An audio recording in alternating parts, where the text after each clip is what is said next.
the moment, or are Yep, we not? we're live. Okay, good deal. Good to know. I just hit it. Cool. Yeah. So welcome back, everybody. I'd like to apologize for that. It was a little bit of Kevin fuckery going on there.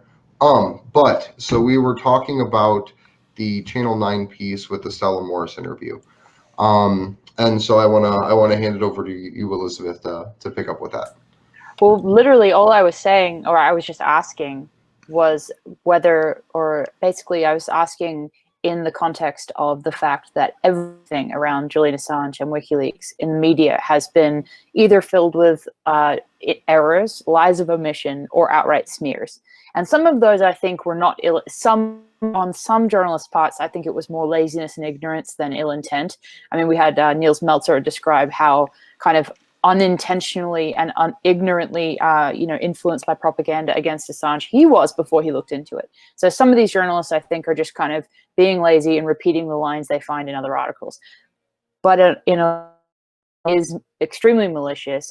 And when you've been either an activist or a journalist who's tried to look accurately at the Assange and WikiLeaks subject and be supportive of Assange and WikiLeaks, you see through all of these errors, and you see it so often that to have something like Channel 9 in Australia cover Assange even remotely fairly on a big show like 60 Minutes in that country, it really boggles my mind. And so my question was, how do you think they were able to do that? Why do you think there's some reason? I mean, as a journalist, I kind of look at it cynically, and I'm thinking, what's in it for them? What is it that allowed them to do that? And so that's why I asked you all for your thoughts on that. Yeah. Do you want to go first, Steve, and then I'll follow up? I know that there's been a lot of lobbying done, not just by the gentleman we were talking about off camera there after Josh got fucking Kevin'd, Ian Rose, but like Lissa Johnson and her group has been lobbying Australian media. I know that there have been a few members of parliament that have been pretty outspoken. Christine Assange has been going like deep in the paint trying to get more establishment media coverage. So I think that we'll probably find out that there was a pressure campaign on multiple fronts in order to get this to happen, and it just sort of coalesced within 5 weeks or a month of us finding out about Stella Morris, period. So it's news. It's huge news, and there's a tabloid-esque salacious angle that people could go on, and that was my primary concern about the 60 Minutes piece. That's what they were going to try to do. So the fact that they didn't, it's wonderful, but it's a little bit of a head scratcher given how the Australian media has treated Julian Assange for a decade. Much less social media, which is exactly why I asked the question, because it is so rare. It's such an aberration, unfortunately. I hope it becomes the standard going up towards his rendition hearing. We had an activist on the show a couple of weeks ago. His name's Victor Dedish. He's very French, and he told us to stop using the language of the empire, and that this is not an extradition hearing. It's an extraordinary rendition. It's a kidnapping. So we're doing our best. I mean, it made a whole lot of sense to me. So we're doing our best to try and correct the record a little bit on that. But Andrew, go ahead, man. So I kind of tangented there for a second. I just had a side question. And I don't know if any of us even know this because I don't know much about Australian broadcasting. Is ABC and in Australia, the Australian Broadcasting Company, are they in any way related to Channel 9 and like the Four Corners program? I don't think so. Because ABC in Australia is publicly funded. It's kind of like PBS in the United States. It has government funding. But Channel 9, on the other hand, is a corporate network. And I am ashamed to admit that I don't know who owns Channel 9 at this point.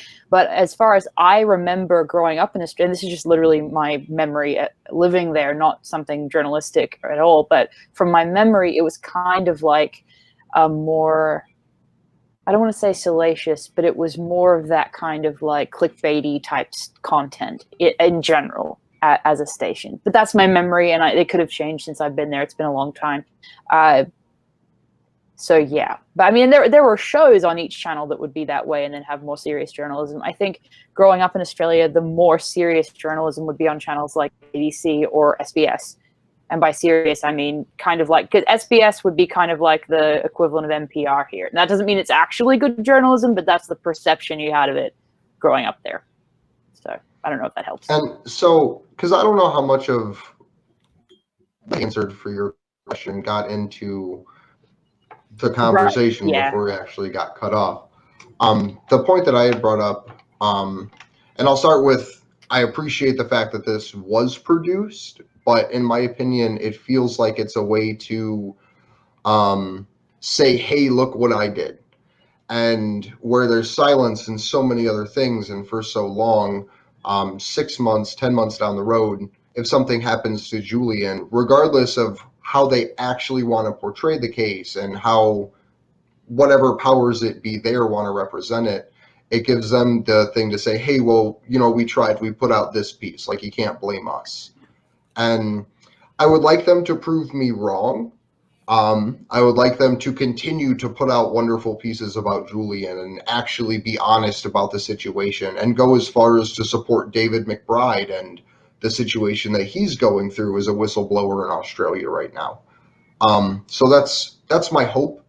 So, but yeah, it does feel, at least for this time being, that this may be a way to just cover your ass when the cows come home to roost, so to speak.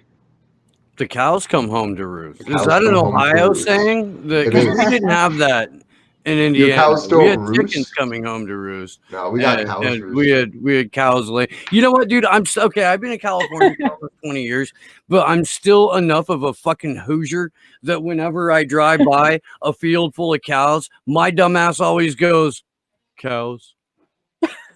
Because I have to say it. I do. It's just I don't know. It's never going to go away. Anywho, I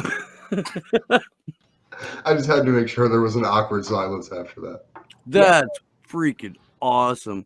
So this, I kind of want to talk about Sleepy Josh's server getting attacked here for a second, because it's not the first time. It's not the first time it's happened on the Vigil. It's happened during Slow News Day broadcasts.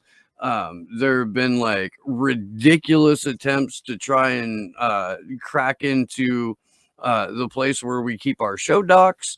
Like over 4,000 failed login attempts in a relatively short amount of time.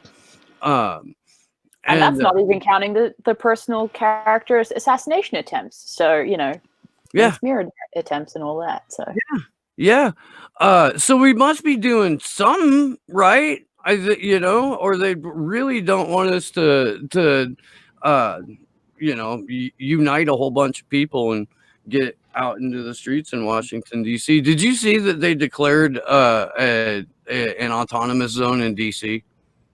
Did they? Yeah, no, I didn't know about that. How close are they to the Bohemian Grove Autonomous Zone? Is that a thing yet? Did I haven't. I should be Napa Valley.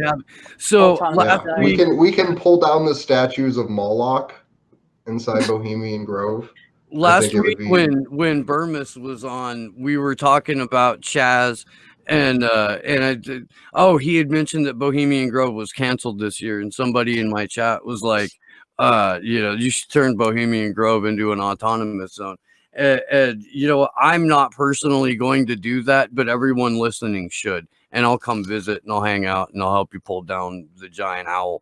But I probably can't personally encourage people to do that, even though you should.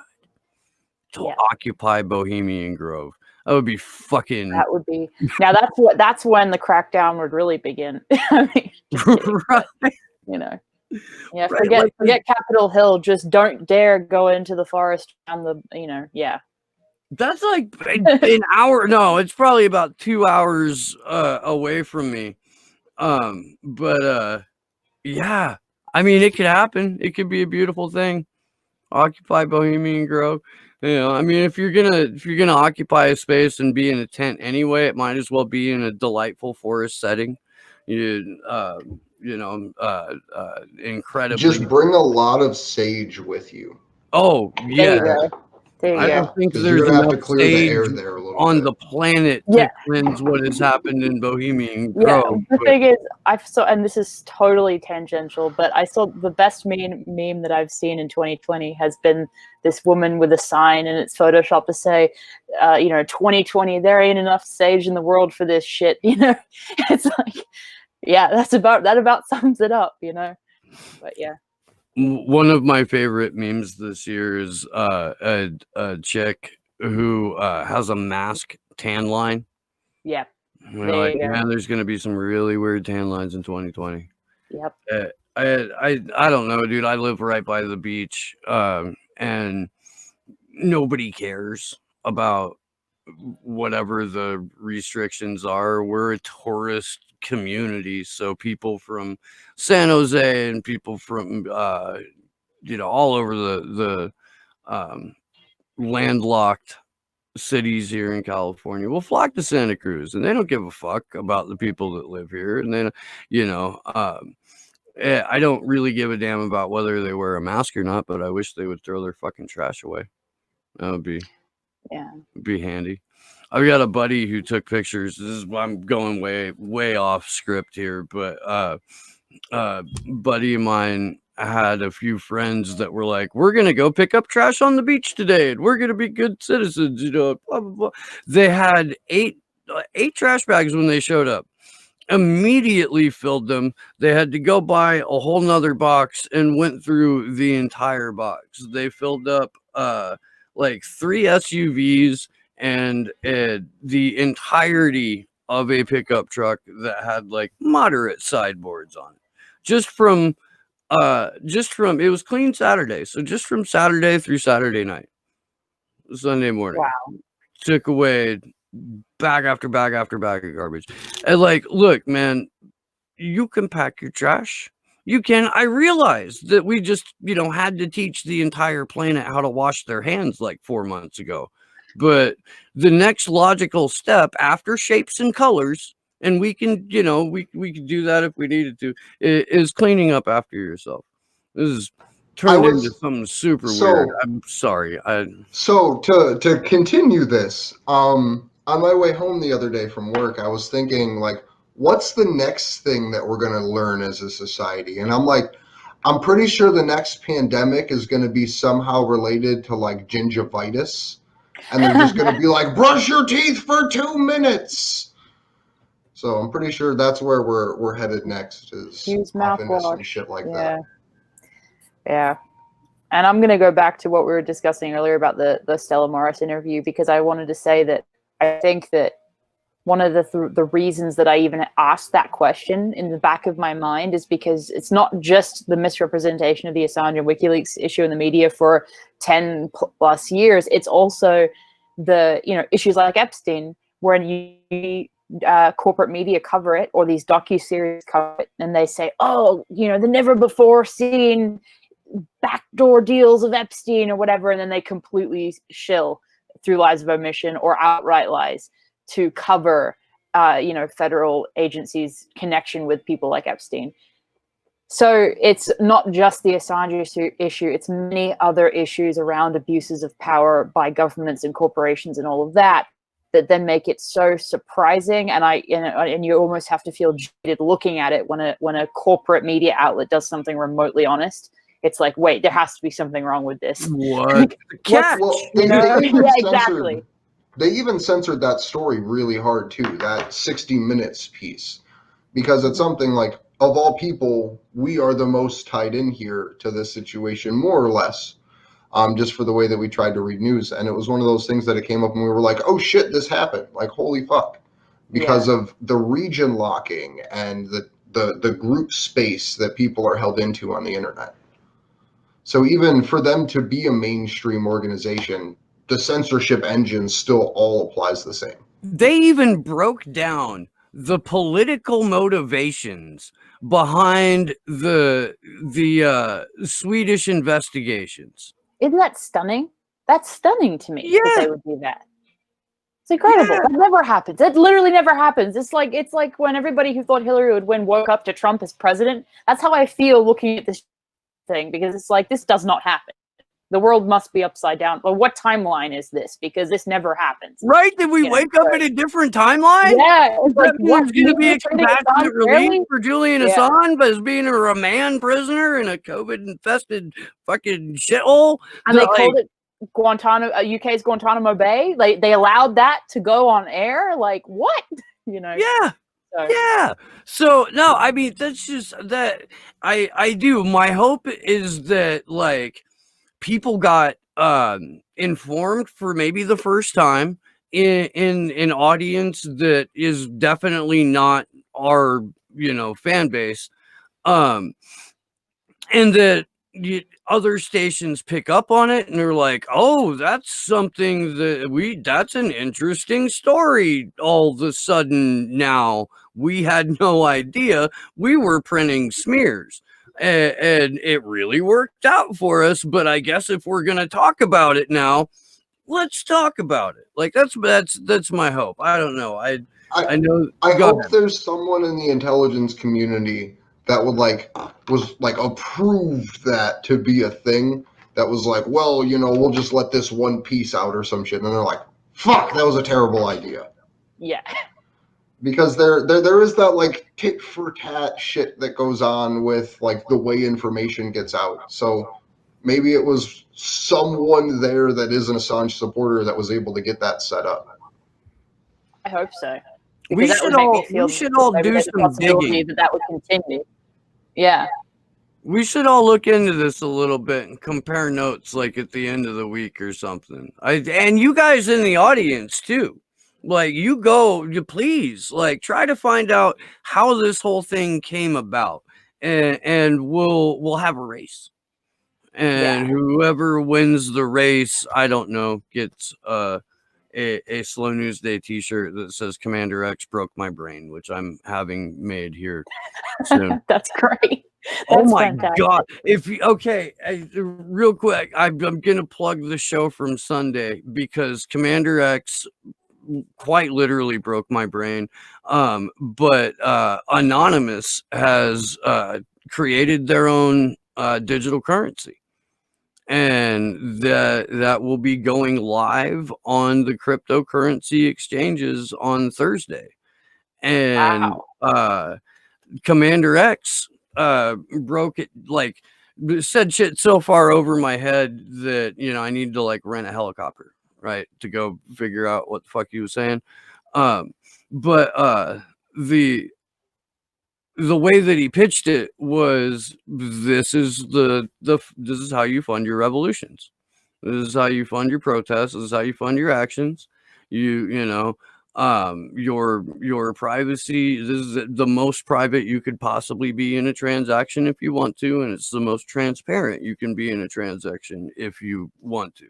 And it is a phenomenal couple of hours of just Commander X in rare form and in a fantastic mood, and it is everything you could possibly want to know about cryptocurrency, and Anons with their own currency. What do you think about that, Elizabeth Vos? I think that's a brilliant idea, and I'll definitely have to go watch that interview myself. That sounds amazing. On Thursday, on Anonymous Bites Back, and I'm not sure exactly what time, but that's like a 4 freaking hour program, sometimes a 5-hour program, but that's when they're officially going to drop the hammer and put it out live. And of course, because it's Anonymous Bites Back, they're going to do it, live on the air and on the internet. So it should be... it should be a weird day, really weird day. And one of the other things that Commander X said about both about cryptocurrency and about Legion Coin was, and I'll preface it with this: we know that our money is a faith-based system. We know that it's free-floating fiat currency, and the number one supernatural belief system in the United States is capitalism. The second is Christianity. If we believe our money, if we believe in our money, then our money is of high value and it trades at a high value. And if we don't, then it plummets. So X said, we're going to be able to give people the ability to decide for themselves if they trust more in Anonymous or the United States government. There you go. Fantastic and well put. I like it. And I mean, it's really hard for me to argue with that kind of logic because, again, we have pumped almost $19 trillion into the U.S. economy since last October. Where the fuck did that go, and where did it come from? It came from goddamn nowhere with a couple of, keystrokes, and then boom, money shows up into Federal Reserve banks, which then goes to other banks. And that's all done on a keyboard. So the fuck is cryptocurrency? So who do you trust more? The US government or whoever you decide to go invest in crypto with? And Yanis and Julian, on that recent phone call that they had, broke this situation down really, really well. We went over it last week, so I won't go into it in too much detail. But essentially, it was that we've seen the complete zombification of the U.S. economy, that the profits of corporations are no longer tied to production or to the workforce that they support, that it's solely more or less a transference of money from the wealthy to the wealthy to keep the system going. And the example that was used was Hertz, the rental car place. When they filed for bankruptcy, they became worth $1 billion. When most times when you file for bankruptcy, you become bankrupt. So there's a whole, essentially like a re-gamification to how the economy is working. And I think that term largely is going to slowly go out the window with the rise of automation. And it's going to more or less be like vectors of power and influence, because corporations won't need people to produce goods and don't need as many people to produce goods right now, or at least here in the United States and in the Western world, because most of the production has been sent overseas long time before this. So what we'll see is essentially just people with the power to distribute and not people with the power to purchase. So it'll put the world in this really weird situation of literal serfdom at this point, unless there's something that can happen to redirect the angle of this. No, I agree with that, and I think that's where we're going to see the push for UBI, and the UBI to be administrated by soulless fucking technocrats, and that is what's going to keep people in perpetual serfdom, along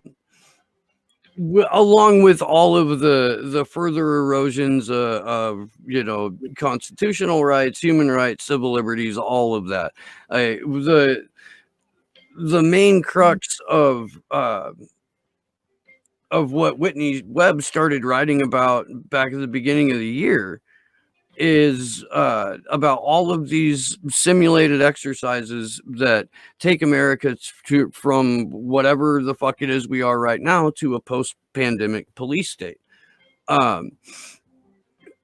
That's real shit. You can all go and watch the videos from it for at least a handful of them. I don't know if the lockstep one that the Rockefeller Foundation put on in conjunction with Bill Gates and John Hopkins and everybody else with WHO, CDC, the exact people that have been telling you that your immune system will only work if you receive instructions from eugenicist billionaires. Those folks. I have no idea how much time you have, Elizabeth. I don't know. It just let us know when you got to cut out. But you're Sure. welcome to hang out for as long as you want. Yeah, I have at least the next half an hour free, so I'm good. Oh, kick ass. I am going to kind of, oh, you know what? We were going to discuss tonight a piece from Consortium News, and it is the collateral murder thing. Right. Okay. And I don't know if we were going to try. No, we're not going to try and play all of it. Okay. But were you able? You know, can you kind of walk us through a little bit of that? Are you familiar with it enough to do that? Well, to be honest with you, I haven't looked at it and read it, and the reason for that, as I explained, is that I've been moving myself and I've been Right. completely busy. So I would like to go over it with you if you don't mind. Okay, so I don't even know who wrote this. To give them, I think it's like a recap of the video. Yeah, it is. Yeah, no. So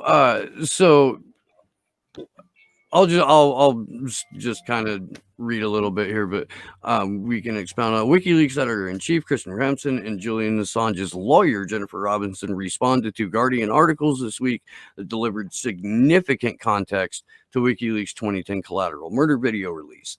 In this video by Don't Extradite Assange, Ramsden and Robinson are joined by former Reuters Baghdad bureau chief Dale Yates and Sami Ramadani, an Iraqi lecturer and writer. So the other, I guess last week, Dale Yates put out an article in the Guardian, where he gave a lot of uncomfortable facts about the collateral murder video. Yates held the Baghdad Post in 2007 when an Apache helicopter airstrike killed two of his staff members, Saeed Kmag and Noor Eldin. Yates wasn't allowed to report on what two U.S. generals had shown Reuters at the time. What we learn now is what Reuters wasn't able to report, in particular, how the death of one Reuters employee strongly appears to be a war crime. Yates reels at the deception and says Reuters was cheated by the U.S. brass. So this is 100% the United States military stepping in and preventing not just a news outlet, but the news outlet where two of their employees had just been gunned the fuck down in the middle of a war crime. No, you can't report on that. When I pause dramatically like that, that's usually when somebody else talks. It's just a thing here. No, I mean, I think it's really. I mean, it's one of those things where, I mean, how do you add to that? What can you do to comment on that? It's just kind of incredible. And I think I did see somewhere that one of the reasons that the espionage charges against Assange don't include any reference to collateral murder is because the U.S. government knows it's evidence of war crimes, if not more than one. So it's, it's like WikiLeaks. And, to relate this back to the events we see going on right now, WikiLeaks clearly exposed the government, the military abusing power in an egregious way. And that, Assange, the face of WikiLeaks, is currently in prison and has been in prison for years as a result.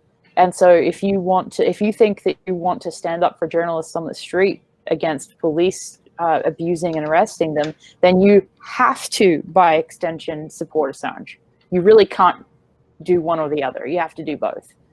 So one of the things that that DEA campaign event talked about was how collateral murder itself isn't covered, but the surrounding leaks are. And by that I mean the rules of engagement. So the prosecution, as you had pointed out, literally left out the war crimes, but included the manual that described what the war crimes are. So just like that level of, I don't even know what to call that from the prosecution and from the United States government, like that level of just competent incompetence, I guess, is just, I don't think it can be understated. Pretzelation of justice. This is what comes to mind. But I mean, I'd like to point out that at the time that, or right, during the Iraq and Afghanistan war, we had a Secretary of Defense named Donald Rumsfeld who said there are no knowns and there are unknown knowns and there are known unknowns, and like that's you can. Have you ever seen an interview with Donald Rumsfeld? yeah, I have. He is a master bullshitter. Like, he can put together a word salad and make you feel like it's your fault that you're not smart enough to put together the word salad, when in effect he's saying like abso-fucking-lutely nothing. And then when he does actually speak and tell you what's on his mind, it's like some of the most evil shit to ever come out of anybody's mouth. And we live in a world with Mike Pompeo in it. Yeah, and I never forget that it hit the questions given to him by Cynthia McKinney in 2008, I believe, 2007, 2008. That was the most incredible interview I think I've ever seen. So, yeah, seen a few interviews by Rumsfeld. They're all kind of shocking and mind-blowing, either in the word salad or the level of evil but usually both.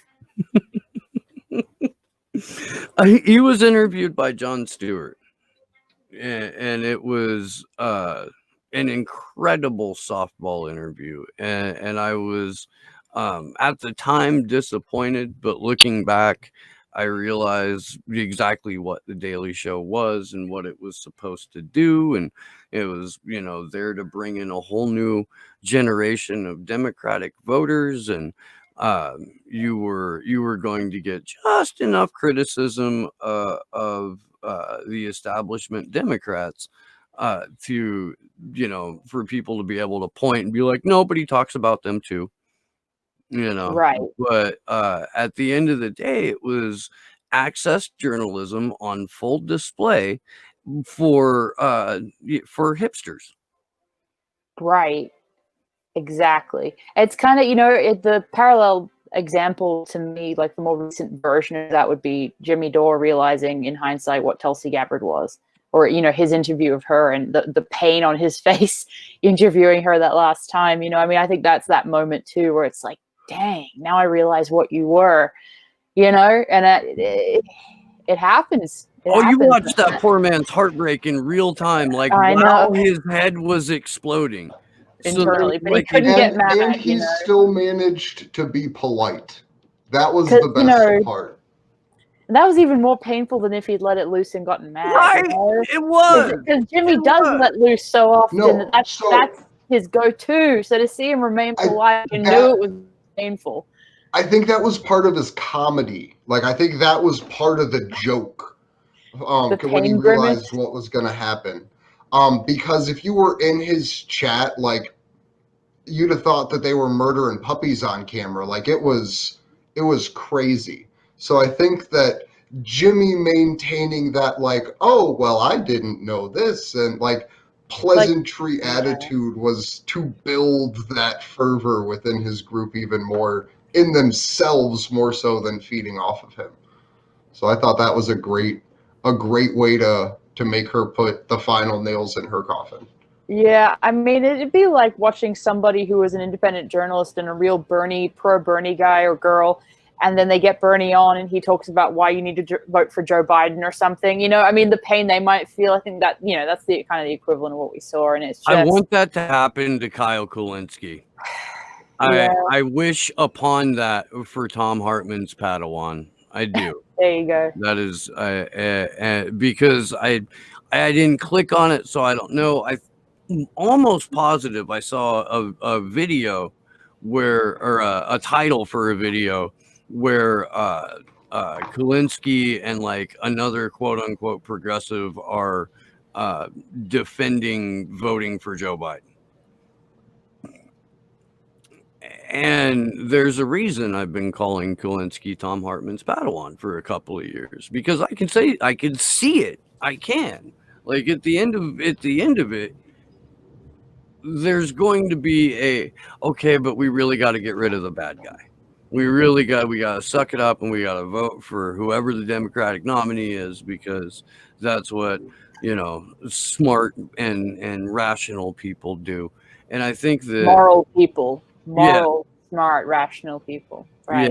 Yeah, fucking clowns. I don't remember who the fuck the guy was, but he was the dude that called Donald Trump a Nazi on like CNN, and some like rich guy, and then in the same interview said that he would vote for Donald Trump over Bernie Sanders. Like, I don't know, Jimmy Dore plays it a lot. Wasn't it? It was an MSNBC interview, I think. Maybe it was Chris Hayes. I don't remember exactly, but I remember the clip. Yeah, like I could basically picture Joe Biden's campaign slogan being like, "Well, at least we're not the Nazis." Yep, pretty much. He'd be wrong. And the thing is, this is the thing. Like when anybody tries to morally guilt you about not voting for Joe Biden or whatever, you just have to respond with you're saying this to me as if we have any representation to begin with, like as if this whole thing isn't a WWE joke. Like honestly, you think that who I vote for is actually going to matter in the decisions of the Supreme Court, no matter who's appointed and who's elected and who gets to appoint who? It's really not realistic to think anybody other than the establishment and the oligarchy and the plutocrats are going to be able to make those decisions in real terms. That's just how it is. Thanks to WikiLeaks, we saw that Citibank basically appointed Obama's cabinet. Like it doesn't matter whether your guy or the other woman or whatever wins. It just doesn't. Period. And so that, with these progressive journalists who are kind of guilting people about, voting for Joe Biden, I just can't really do much but sigh, honestly. Well, and if you're in independent media, and if you've been, that dude's got, I think, like over 500,000 followers or something like that, or 500,000 or more subscribers. Like he's got a fairly substantial audience for the sandbox that we all play in. And for him to do that, for him to push Bernie as hard as he fucking did, one, and two, like, try to go pretty deep. I understand that he like only does the horse race, but like he, at least goes into detail on how regular people are being screwed. Like for him to do that and then be like, but. Oh, and somebody in the chat said the other person was Crystal Ball, which surprises me to none. But for him to do that and then be like, oh yeah, go vote for Biden, that's somebody who wants to be on cable TV. Yeah, exactly. No, they're auditioning for a CNN job, no doubt. And I think the other thing is that. This point about it doesn't matter who's elected president because everything is, all of the representation goes to the 1% regardless of who's president. That also plays for the people that are, saying, yes, so that's why we want Trump because he's from outside the duopoly or whatever. No, it goes the same way. If you think Trump isn't, still representing the 1%, then you've got perception issues. I think that that's, just Bill Barr, look at the history of Bill Barr. You think that guy's against the deep state? Please, come on, So Jason Burtness, to give him a big shout out here about Bill Barr, he did part of all of his documentaries, I believe it maybe in Shade the Motion Picture. Back way before any of us were born, there was this thing called the BCCI banking scandal, which was essentially, in a nutshell, Robert Mueller and William Barr covering up the money laundering mechanisms behind the Iran-Contra scandal and multiple other nefarious, illegal, war criminal activities around the world. And William Barr and Bob Mueller walked hand in hand to say that nothing was wrong there.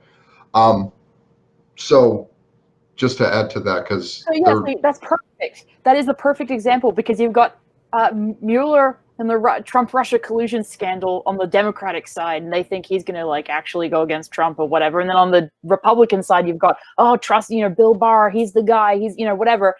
They're the same. They're batting for the same team. It's just plain as day if you look at that history. And I think Whitney Webb's done some reporting on that too. The BCCI, or I'm probably getting the acronym wrong, but the point being, she's done some really good reporting on that as well, and the Iran-Contra issue and that bank as relates to Epstein as well. So, I mean, it's really difficult when somebody has bought into the red-blue thing to kind of explain this to them, even though it's very, very simple. But when you look at not only Bill Barr, but also, people like Jeff Sessions, like early in Trump's administration, you had a lot of Trump supporters saying, trust Sessions, he's gonna put Hillary away. Meanwhile, under Sessions, they prosecuted Assange, and they declined to prosecute the Ewing brothers. And so most people who understand how corrupt the Democratic Party are have heard of the Ewing brothers and that whole scandal. Well, under Trump and Jeff Sessions, they were not prosecuted. So literally, Trump and the administration that he's led have done nothing other than the status quo. And probably the only difference between him and Biden is Biden might be just more senile, but also more with the status quo than Trump, to some small inflection of a degree. But in real terms, really not. So. No, you're absolutely right. A friend of mine is I think he's pushing 60 by now, but he's like really caught up. He has Trump derangement syndrome like a motherfucker, and he faithfully watches MSNBC, and he only reads, the websites that are just allow him to feel comfortable in his bubble. And he will occasionally call me or text me with some fucking Trump shit. And I got to have a conversation with him he called me on Father's Day. And he was like, well, you gotta recognize, right, what a danger and a threat Donald Trump is. And I told him, like, Donald Trump is not unique. There is nothing special about him whatsoever.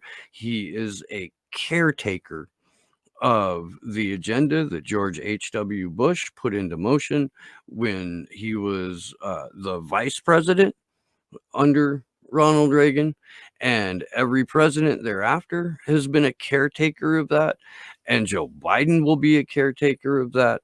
And I busted out the Hedges quote on him, and he was like, oh no. And I'm like, motherfucker, 1972 is when that piece of shit got into fucking the halls of Congress. 1972. You can't find a fucking debilitating trade deal or a war or an attack on workers or the explosion of the police or the explosion of the surveillance state without a video. Mass incarceration or whatever. Yeah, without a video of Joe Biden bragging about it, about his role in it, or him writing it. You can't find one. And I was able to say that, and he was like, oh, fuck, you got a point. I bet he just deflated.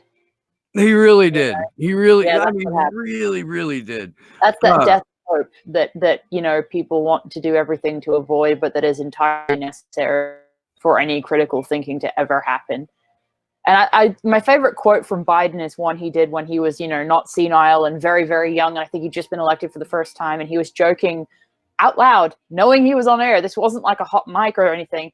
And he said, yeah, when I tried to go get funding, all the corporate guys thought I was too young and I wasn't corrupt. And I replied, but I might be young, but I'm just as corrupt as you. I mean, he literally used the word corrupt.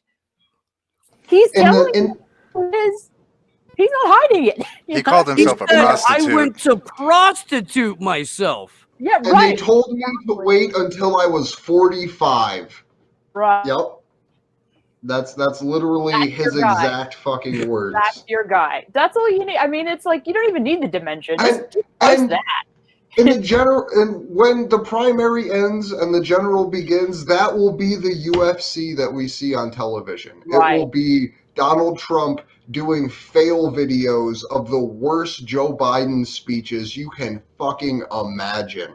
Because on the inner cities, when he runs a video of Joe Biden saying, I don't care how they were raised, I don't care if they were socialized, it's your grandma and my grandma at stake here. Do you remember though the total blackout of that type of video about Hillary Clinton talking about bringing super predators to heel and that type of thing? Nobody reported that in 2016. I mean, obviously the current situation wasn't happening then, but you know, Trump could have pulled that out if he wanted to, and he didn't. So I don't know. I don't know if Trump will actually go after him for that or not. I think with the level of racial division in this country right now, I think he would, just solely to cause that level more of chaos and division within a community. I think that's what the purpose of those kinds of ads, if they are run, would be for. Yeah. And here's the thing. Trump doesn't even need to run those ads. They can, a third party can make those and buy airtime and play that. Like, Trump can be as, hands off on this, kind of hands off on this as he wants to be, because there are so many different super PACs. There are just diehard fans. So, real quick, before I forget this thought, there is FCC rules that allow for the production and use of cryptocurrency for political campaigns. Any United States citizen can put themselves forward and open up a national political PAC, which gives you the ability to advertise anywhere across the country. Thursday, Legion Coin rolls out.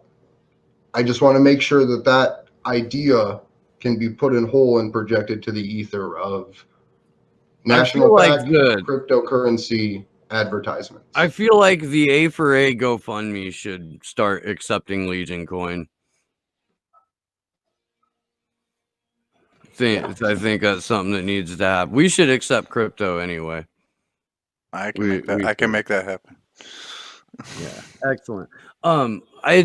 You probably got to bounce, huh? It's been that half hour. Yeah, I mean, I can go for a few more minutes. I can stay. I'm really fine either way, honestly. We have 3 more pieces to cover if we want to pick one. And I would honestly like your opinion on this one most, as being from Australia. This is the abc.net.au article. Nick Xenophon attacks government over Afghan file whistleblower David McBride on Q&A. Do you want to dig into this one, Steve, and then we can get her thoughts on it? Sure. Former independent Senator Nick Xenophon has lashed the Australian government's national security legislation as he revealed how his client and Afghan files whistleblower David McBride is facing a battle for his life. In Monday night's episode of Q&A, which was dedicated to Australia's state secrets, Mr. Xenophon joined former ASIO Dennis Richardson, journalist Anna Smethurst, and national security analyst Clinton Fernandez and counterterrorism expert Jacinta Carroll on the panel, now working as a lawyer. Mr. Xenophon revealed just what a tough battle Mr. McBride was facing for revealing alleged war crimes committed by Australian troops. He accused the government of using terror laws against his client. This man was a major in the Australian Army, a lawyer. He was in Afghanistan, was awarded a Combat Services Medal. He had his life on the line, and he became aware of serious systemic issues in our defense forces, issues he raised in terms of unlawful killing of civilians, unarmed adults, and children, where he took it to his superiors. It went up the chain of command, including to the Major General David Hurley, now the Governor General. He then went to the Australian Federal Police and made a formal complaint that was ignored. And guys, I mean, this is, probably a recap of information for the people that watch the show regularly, because we've had David McBride on. He's also been on Slow News Day. He'll be coming back because we need to be talking about this. We do. And we need to lift up all of the whistleblowers that we can, and we need to make sure that they're safe.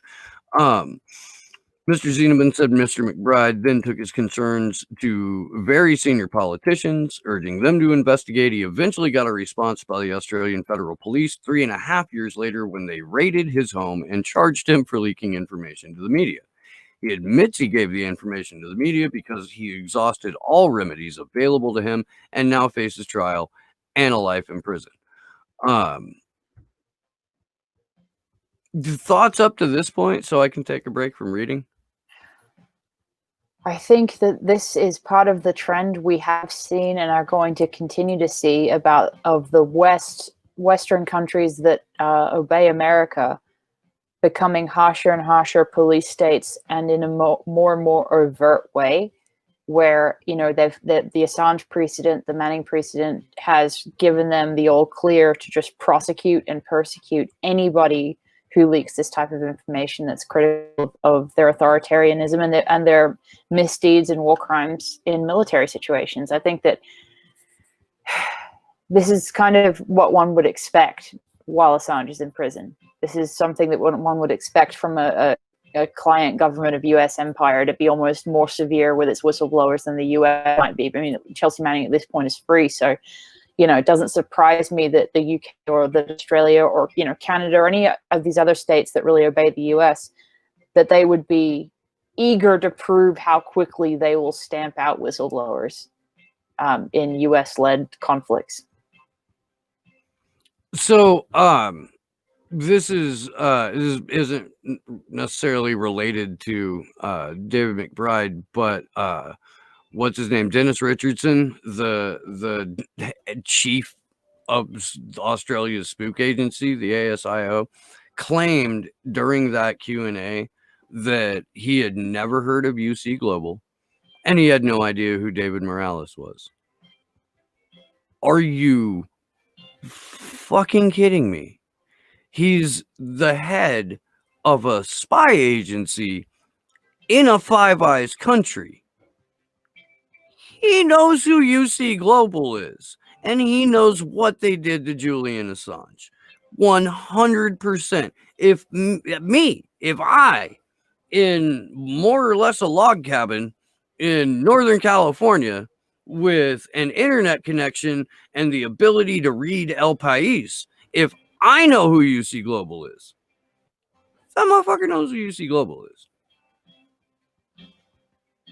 I can't argue with that. I can't really add to it either, but I agree with you, And I think the idea that these guys lie, continually bold-facedly lie to the media about what they know and don't know is kind of just like par for the course. But right? It's helpful, but it's good to not be desensitized to that and to keep calling it out. Absolutely. I mean, what do you expect? Like, and what's your name, sir? Dennis Richardson. And what do? Lie to people and occasionally assassinate them? Oh, well, can you please tell us the facts on this? Like, Exactly.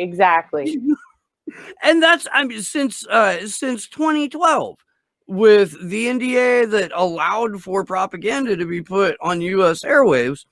Like more so than usually, like just took away any of the legal restrictions. Officially allowed it, Yeah. Since then we've been riddled with former spooks and former military intelligence and everyone from 4-star generals to they're all special analysts now. And then in 2016, because of Russiagate, the Senate, I believe it was my Senator Rob Portman, that championed this legislation that allows the United States government specifically to fund media outlets that run stories that are pro-U.S. government. Like more like actual public funding, but distributed in a way that it has no public oversight whatsoever. Right. So as these CIA guys are going on these programs and getting all of this money from MSNBC and CNN, there's an open avenue for them, those media institutions, to then receive funding from the government for allowing these people on there. real quick, I should point out the person who asked Dennis Richardson about UC Global was our own Taylor Hudak, and she just 100% crushed it on Q&A. It was fantastic. So big props to the little sister. And yeah, and if you guys haven't, we should drop a link in the chat. If you haven't seen that Q&A, you should go watch it. It was absolutely fascinating. But and we should bring up, Josh, if we can, I'll find it and send it to you somehow, the GoFundMe for David McBride. It's actually in this week's action link, so I will put the action link on there because I have GoFundMe's for people to share. I have the donation links for the WikiLeaks fundraisers and the Courage Foundation, but I also have Elizabeth Mueller, David McBride, Susie Dawson, Jason Burmis, and Chelsea Manning as activists and journalists to help support either by donating to them or sharing their fundraisers. So I'm going to drop that link into the chats on our side.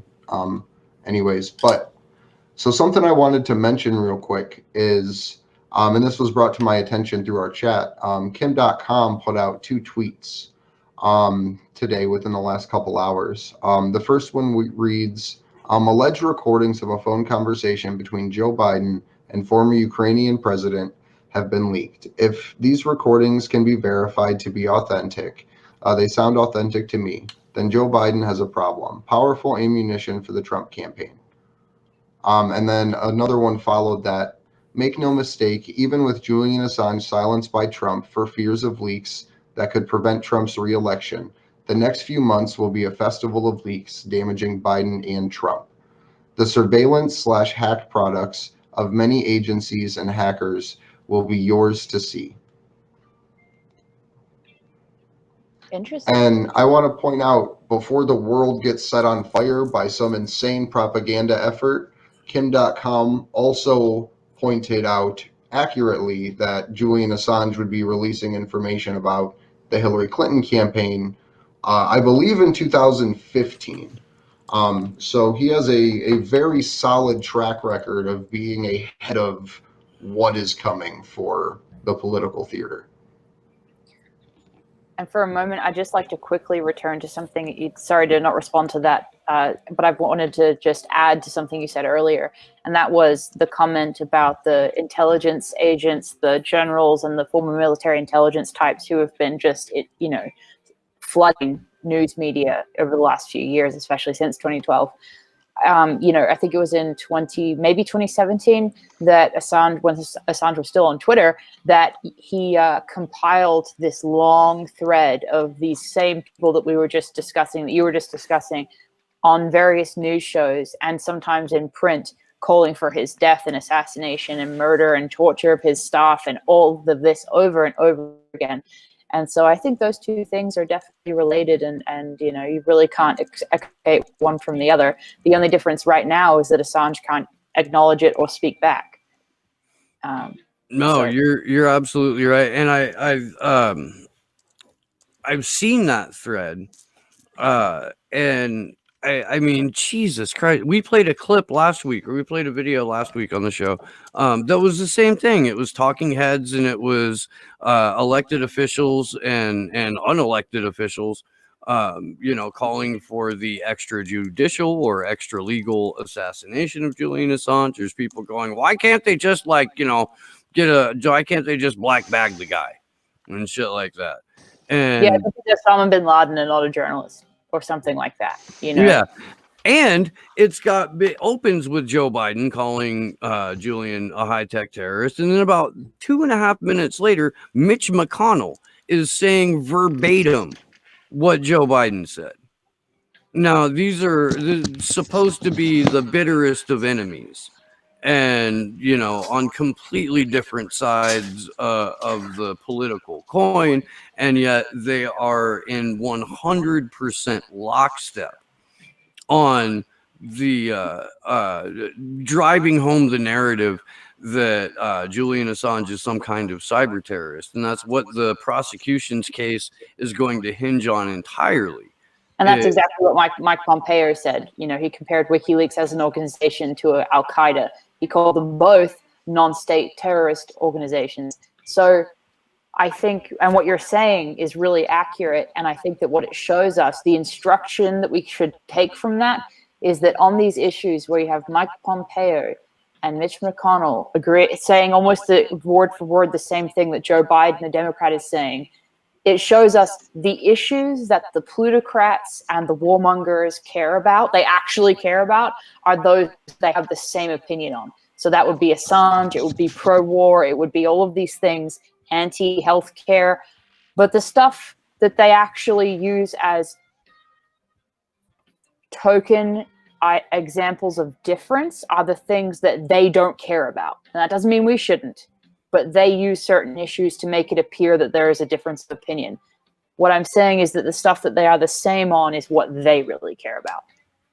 So absolutely, and you're 100% right about the wedge issues. All those do are make people retreat further back into their team red or team blue corner. And I mean, the press even acknowledges it. They're like, "Oh, he's going to go out and give a bunch of red meat to the base," you know. And yeah. And it's true. And it doesn't mean those issues aren't important. It doesn't mean that those issues, those quote unquote wedge issues, shouldn't be cared about. It's just that you have to be aware that the people pretending they care about them in the Democratic establishment, Republican Party, you know, that they don't care. That's the thing. George Carlin. Yeah. George Carlin said bipartisan means that a larger than normal deception is taking place. Right, exactly. And I think like the issue sits for sure. That I think if I think that Sleepy Josh, I think that should be the quote on the banner of the Slow News Day website, and maybe some Bill Hicks. I don't know. I'll think on it for a minute. But God, it's just I love that. I love that quote.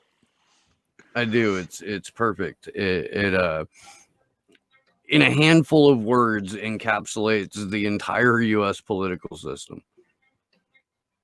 And then there's Bill Hicks, who says, I think the puppet on the left is my person. Oh, well, I think the puppet on the right is more to my liking. Holy shit. There's one guy holding up both puppets. Bill Hicks is the other one we lost too soon. Yeah. And I mean, that's, you know, that's where we're at politically. And I understand that there are, there's a lot of, you know, content out right now about how the entire Black Lives Matter thing is a color revolution. And it's, you know, done on purpose by some very nefarious actors. And look, here's what I gotta say about that. Every movement that gets the number of people in the streets that Black Lives Matter has been able to do is going to be co-opted by fucking sociopaths. That doesn't mean that the average person that is out there marching, many for the first time, are fucking paid protesters. That means that to a degree, a giant swath of America is starting to wake up. And if you are one of the people that is throwing "this is a color revolution" in everybody's face, fucking curb that shit. Because again, people are waking up to the fact that America is a tyrannical fucking shit show, and those people need to be nurtured and encouraged. And the amount of energy that the establishment has to spend to prevent the larger conversations about surveillance and brutality, the way they have to keep pounding not distraction but division after division, and like ideological divide after ideological divide, just shows how simple it would be for us to just push on one collective issue to be able to swing the pendulum, whether it's the obtuse amount of police violence, whether it's the just blatant amount of surveillance that's going on right now, or even getting it started around the idea of journalism, or started around the idea of like ending prison slavery. But any of this starts with that first foundation that gets laid, and then so many other pieces can begin to fall into place around it. And I think too that, like I said, just because the establishment on both sides, the Republicans and the Democrats, use either side of this latest wave of activism to their political benefit in a very duplicitous way, that, you know, that you would have Mitt Romney out there, you know, pretending to show solidarity, that you have all of these people trying to kind of use it for their benefit. That doesn't mean that it's not a valid movement. It doesn't mean that it's not worth caring about by any means. It's just the awareness that those politicians pretending to care about it really, really don't. But what they do care about, and they're unified on, silencing Assange, it's advancing the pro-war, you know, policy. It's all of those things in which they are bipartisan. The exact same day that the Democrats put on the kente scarves and took a knee for the photo op, as that was happening, there was a clause in their you know, we really got to do something about the police department. There was a clause in that put a bunch of restrictions on the Freedom of Information Act. Of course. And the ability. That's exactly the point. Yes. Yeah. And just to circle back real quick to where I was, everybody is on a different path. Everybody. And just because you are well advanced on the path doesn't mean the person who's taking their first 3 steps is a fucking idiot or someone who should be treated with complete and total disregard. Like, or they're an imposter. Yeah. A bad actor. Yeah. Yeah, like you can feel out people yourselves, and if you have a decent bullshit detector, more often than not, that's going to work. But I see this all the time, man, where people who are just like brand new are getting totally shit on, and I would encourage, and I'm not saying that people who watch this show do that. But if for some reason, like, that's how you roll, prevents people from going further on their path. I completely agree. And I think it's also an age thing. So obviously a lot of the activists out in the street right now are pretty young. I mean, the vast majority. You know, for me, my political wake-up call was 2016, and that's kind of, it was an appropriate time for me age-wise. And then, you know, you learn from people that are older that, you know, oh, well, this, I mean, I woke up in 90 whatever, or like, I've been aware of this since, you know, Kennedy was killed or whatever. And it helps, you know, it helps to give that perspective that there are people who woke up decades before me, or that were awake before I was born, to then not judge people who are just coming to it now. And are maybe not, they haven't really fully opened their eyes yet to a lot of the bipartisan BS, but that their way is good. And I think also, and we discussed this in, and I'm not trying to plug it too hard, but in the last, one of the last CN Lives we did, where we discussed the BLM and the activism and the activities going on, we talked about the impact of COVID. We talked about the impact of the financial disenfranchisement of an entire generation of young people that just kind of created this powder keg that was ready to go off. And this is kind of what did it. And that's great that it did it. And we hope that people continue to wake up and express that. And then I think, you know, as we discussed, I think then you see especially the Democratic Party desperately flailing and trying to attach themselves to this in order to work it for their benefit, rather than letting people actually wake up to the whole system being against them. But I think that's what we're heading towards. And I hope that the young people continue to, you know, not only show up the streets, but research and read and write and, you know, find out more about the history of the stuff that you're protesting.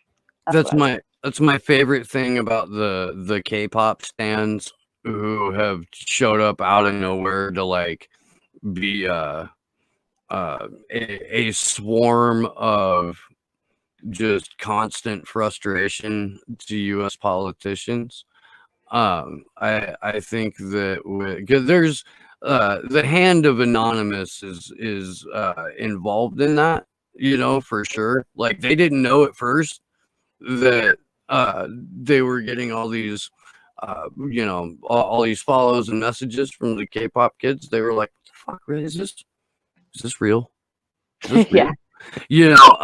But after Op Minneapolis, where they shut down the website, the Minneapolis PD's website, and released email logins, and the Op Death Eaters, where they dropped all of the Epstein documents that they had, and Trump is involved, and it shows the UK's premier arms dealer, Prince Andrew, his involvement with both Epstein and the fact that Princess Di was murdered as a result of that by the royal family. Like, that's all in there. And it's given an entire new generation of computer savvy kids. It's exposed them to who the collective is, to what hacktivism is, to what information activism is. And I never thought that, like, we would need the K-pop kids, but we need the K-pop kids, and they've definitely got a very bright future in front of them if they keep this shit up. And credit to the furries. I don't know if people know hear that on air at any time, anywhere, but furries are just mascots with a purpose. Yes. So furries are people that dress up like animals for fun or for some insert reason. But they joined in as well, joining in, taking on white supremacy hashtags on the internet. But the real life impact of that is the furry community is actually not like influential, but is connected within all of the convention communities across the country. Regardless of what your convention is, you will have furry communities there. So it brings that blossom into that entire avenue of people that would otherwise not generally hear information like that and be exposed to the larger issues of society, really. That's an incredible point. I think it's interesting to watch different sections of the population wake up at different times and do different things. I mean, you even see it in video gaming culture. They're slowly, like the kind of self-made commentators in that arena also wake up to neoliberalism slowly via watching their games be destroyed by corporations and all that stuff. So it's really, I really do hope that type of thing continues, and I think it is. And I think what we are seeing with the Kente scarves and anything like that is definitely a failing establishment desperately trying to keep narrative control. And Johnstone has done a good job describing that and reporting on that in the last few weeks. The day the internet goes after gaming corporations for the neoliberalism of video games will be the day that I know that as a collective society we've won. I feel like it's coming. It's going to happen. I could make documentaries on that topic. Like, that is the bane of my existence, more so than anything else. But that's the thing, though. It's politics in the place where nobody wants politics to be. Mm-hmm. Literally. It's like, after, if you're, and I think it's unintentionally waking up a subsection of people who maybe want nothing to do with politics. So I think there's weirdly, I think the depth of neoliberalism in that arena is actually going to politically work to activate, and I don't use the word radicalize, but just wake people up that otherwise would not want anything to do with it. And which otherwise is a community of people that you would think of as like the deplorables and shit too, like on top of just them not being activated for anything. Right, it's not the government that's screwing up their games, it's corporations. And it's happening again and again and again. So it's a group of people that would probably be very pro-capitalism, and they're just, being failed over and over again. But so Josh is going to murder us if we keep talking. He's asked us to wrap up for like 15 minutes because our internet's still getting hit on his side. Okay. I'm good with that. Thank you very much for joining us. Can you give us final thoughts on where people can find you? Final thoughts are, I'm really glad these vigils are still happening. I hope that they continue full steam ahead. it's again one of those subjects that is too often just kind of stagnant and dormant in the media, even though most people, whether they're aware or not, have heard of Assange. It does not get the coverage it needs, especially now. You can find me on Twitter at Elizabeth, Leavos, and you can also find my work on Facebook. You can find it on pretty much every alternative social media site that exists that I'm aware of. And you can find my writing of late at Consortium News, and I co-host the CN Live show over at Consortium News as well. So, it's been great, and thank you all for having me. Yeah, thank you Thanks, very much for Elizabeth. joining us. My name is Andrew Smith. You can find me on Twitter at Andrew Zigmund, Zigmund. I want to give a special thank you to Josh and Kimber for their help behind the scenes, as well as everyone involved in the Discord.